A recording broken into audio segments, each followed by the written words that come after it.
grandes cambios suceden de dentro hacia afuera. Los grandes cambios, no hay otros cambios que no sean al revés. Lo que pasa que ¿qué está pasando un poco en el mundo? En el mundo nos han enseñado que para ser aceptados y para ser reconocidos hemos tenido que dejar muchas veces al lado nuestra esencia para satisfacer las necesidades de los demás. Desde pequeños nos han enseñado a eso, desde pequeños nos han enseñado a estar enfocados en las fuerzas externas, en tienes que tener éxito, tienes que tener la mejor. Desde pequeños, para ser aceptados en el colegio con nuestros padres, nos damos cuenta que para que mamá o papá te quiera tienes que dejar muchas veces de ser tú. ¿Os suena esto? ¿Y qué hacemos cuando nos volvemos mayores? Seguimos haciendo lo mismo, nos llevamos esa misma proyección a los trabajos, y como no conseguí agradar a papá o no conseguí agradar a mamá, quiero seguir haciendo lo mismo en mi trabajo con mi jefe, quiero seguir agradando y quiero volver a tener ese reconocimiento que nunca tuve. ¿Y sabéis lo que hacemos? Apagar nuestra luz. Apagamos nuestra luz muchas veces para ser aceptados por otros, y eso realmente es lo que está pasando en el mundo. Lo que está pasando en el mundo, que muchas veces para coger responsabilidad y ser responsables de nuestras vidas, que esto también lo decía esta mañana Elena, para coger realmente el timón de nuestra vida, tenemos que empezar a tomar responsabilidad de que las cosas que nos suceden tienen que ver con nosotros, a tomar las riendas de nuestra propia vida y a dejar de un lado todo el tema de aceptación. Yo me dedico cada día de mi vida, cuando hablaba Roger, ¿no?, de un poco de mi biografía, de que soy un poco friki para esto de cada día hacer algo nuevo, si no, evidentemente, ¿qué haría ahí una caminata de cristales, digo yo, ¿no? Si no fuera un poco friki, ¿por qué iba a venir yo con una dinámica de glass walking, digo yo, ¿no? ¿No os lo parece? Pues precisamente por eso, porque yo desde pequeña, a mí todas las normas impuestas y todo esto en cierto momento, pues bueno, las iba aceptando, pero me he dado cuenta con el tiempo que la imposición de los conceptos yo lo llevo muy mal. A mí cuando me imponen algo porque sí, y yo no puedo tocarlo, esto de déjame tocarlo, que yo lo experimente en primera persona. Entonces, es cierto que la gente que somos más inquieta y más despierta, sufrimos más. Porque anda, te pasas no todo el día ampliando la zona de confort, Jaime, te pasas todo el día con la zona de confort que ya está tan ampliada que llega un momento que estás todo el día en incertidumbre. Entonces, bueno, los que somos siempre un poquito más despiertos, es verdad que estás siempre saliendo un poquito de esas zonas seguras y bueno, pues también tenemos la recompensa de que lo vivimos todo más intensamente, ¿no? Entonces yo os invito, también porque esto pasa mucho en el mundo de las empresas, yo he liderado equipos, los últimos 7 años estuve en Meliá como directora de marketing y ventas en la división de Club Meliá con un equipo de 125 personas y eso me hizo experimentar en cómo la gente podía sacar su mayor potencial. ¿Sabéis cómo podía sacar su mayor potencial?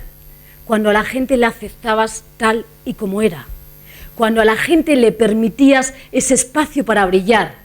Pero yo para llegar a esto me pasé muchos años también con la presión. A mí me habían enseñado como jefa a presionar y claro que se conseguían resultados. Por supuesto, la gestión por el miedo funciona, pero ¿a qué precio?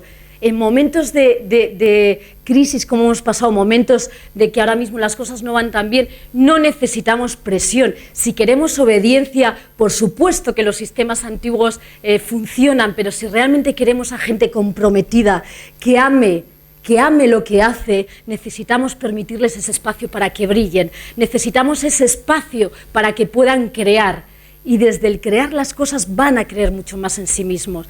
Es más, yo creo que las organizaciones necesitamos gente autónoma, gente con autonomía, gente con capacidad para liderar sus propias vidas. Ya no necesitamos tanto el concepto de jefe, ordeno y mando, estás aquí, como yo te pago, haces esto. Estamos teniendo corderos, los hemos visto ahí, estamos teniendo ovejas, fenomenal, pero esta gente no se va a comprometer con tu negocio y ahora mismo en tu proyecto está fenomenal porque en el momento de crisis toda esta gente con talento se quedará ahí, pero en el momento que todo esto empieza a florecer, la gente con talento necesita poder ir a esos espacios donde pueda crear.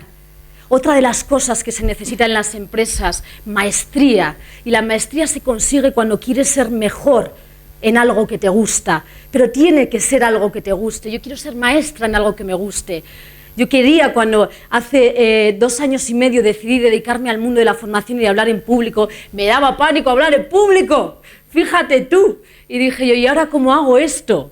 Pues claro, las habilidades se entrenan. Hay mucha gente con un talento bestial, pero se hunde y está en la oscuridad porque jamás desempeña las habilidades.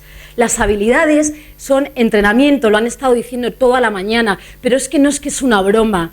Es que las habilidades, y lo decía también María, no sé, que son 10.000 horas de trabajo todos los genios. Entonces, si yo quería hablar en público y me daba pánico hablar en público, pues tuve que gestionar la emoción que te conlleva ponerte delante de una audiencia y sobre todo a ser juzgada. Y todo esto se consigue con horas de entrenamiento, con clases de teatro, con personas que te ayudan a hablar en público, con personas que te ayudan a entonar la voz. Al final es una habilidad. A día de hoy, claro que da siempre cosilla ponerte a hablar aquí, pero ya es algo que lo llevas de otra manera, ya es una habilidad. Entonces, maestría es querer hacer mejor algo que amas. Y luego, para mí, lo más importante, que creo que hace falta en las empresas y en el mundo, es un propósito. Y el propósito tiene que ser con hacer algo más grande en servicio de algo más grande que ti mismo, para los demás. Hablan en el Congreso de la Felicidad, hablaban precisamente de eso, hablaban de las cosas que más felicidad reportaban a la vida. ¿Sabéis cuál es? El altruismo, el hacer algo por los demás. Y cuando digo algo por los demás, ya no quiere decir que te vayas a una ONG, si lo tienes todos los días al lado en tu empresa, si lo tienes todos los días al lado, la oportunidad de ser mejor con ese compañero que a lo mejor le falta ese impulso. A lo mejor hablábamos de decir por la mañana cómo saludas, ya no es cómo saludas, es que tienes que acostumbrarte a mirar a los ojos de la gente que está al lado tuyo, porque los ojos son el espejo del alma. Y cuando tú miras a un compañero tuyo y eres capaz de decirle, sé por lo que estás pasando, y no por perder 2 minutos de trabajo no pasa nada, es que a lo mejor simplemente con un estoy aquí para lo que necesites, eres capaz de cambiar la vida de esa persona y eres capaz de cambiar un día. Entonces, por favor, hagamos un mundo más habitable, hagamos unas empresas muchísimo más conscientes, sobre todo también siendo nosotros conscientes de en qué parte podemos colaborar. Cuando yo llevaba un equipo de gente, yo nunca actué como jefa así en los primeros años, pero cuando yo intenté buscar algo más, para mí no era un concepto de jefe, era un concepto de compañera, de qué manera nos podemos retroalimentar. Porque un líder no es la persona que llega a dar órdenes y demás, un líder es una persona que da ejemplo y es con la coherencia de lo que hablábamos, con lo que piensas, con lo que sientes y con lo que haces. Entonces, para liberar el poder que hay en el corazón de todas las personas y en el alma, tenemos que dejar esos espacios para que la gente pueda llegar a brillar. Y a mí me ha pasado, y esto me ha pasado también durante muchos años, yo lo cuento mucho, ¿sabéis cómo? Todo esto por la experiencia. Yo he leído muchos libros y todo eso, pero al final lo que realmente me ha calado es lo que yo he vivido y por lo que yo he pasado. Y para yo poder llegar hasta aquí, un día he tenido que pasar momentos muy duros, y para dar el paso, dedicarme a lo que me estoy dedicando hoy, cada día tengo que elevar mi estándar. Yo siempre digo, tienes que elevar tu estándar cada día, no te conformes con lo que eres. Cada día, yo siempre digo, no te concentres en hacer un muro, concéntrate cada mañana en poner una piedra en ese muro y ponla de la mejor forma que sepas. Eso es elevar tus estándares como persona cada día. No te conformes cada día con la versión que tienes de ti mismo. La versión que tienes de ti mismo es maravillosa, pero si cada día intentas elevar un poco tus estándares como persona, al final sucede lo que sucede, que es la maestría. Entonces, en un mundo ahora mismo donde precisamente vamos todo y va todo a tanta velocidad, hay a veces que no tenemos ese tiempo, ¿no?, de hacer esa parada, ¿no? Y esa parada a veces tan necesaria, ¿no?, para conectar otra vez con nosotros como personas.